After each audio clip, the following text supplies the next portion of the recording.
Hi, welcome to Talking Text. Our passage is Psalm 23 from verse 5.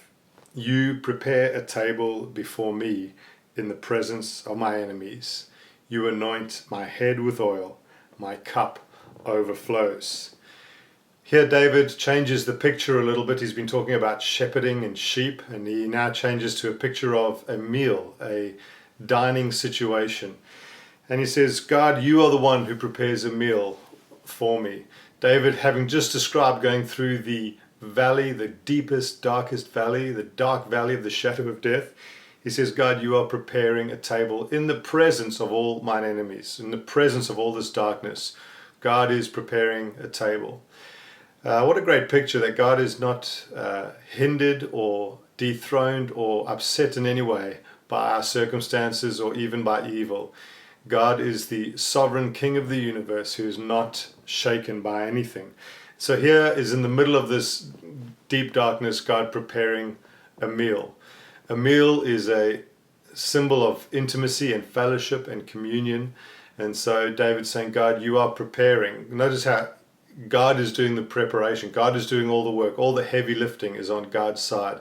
God has prepared a way and made a way for fellowship with Him, and that is obviously fulfilled in the person of Jesus, that God prepared a way for us to have fellowship with Him. And so God prepares this meal even in the presence of His enemies. Despite the great darkness around Him, there is a meal which is fellowship with God, always available in any circumstance. He says, you anoint my head with oil. In 1 Samuel chapter 10, Saul is anointed by Samuel as the king. The oil is poured out upon his head and it all just runs down him. And it says, this is the symbol, this will be a sign that you are the ruler of God, has made you to be the ruler of these people. And so the oil is just a symbol of God's favor and calling and grace and the call to rule. And so Samuel's picture there of anointing is kind of repeated here, and we see it a few times in the scriptures, but David describing here, God, you anoint me with your oil. You pour out your favor upon me, and you call me, and you protect me, and I am your chosen one, the one who you've chosen to have fellowship with. You anoint my head with oil. Surely my cup overflows, or my cup overflows, he says. The abundance of this meal is clear. There is more than sufficient. The cup is overflowing.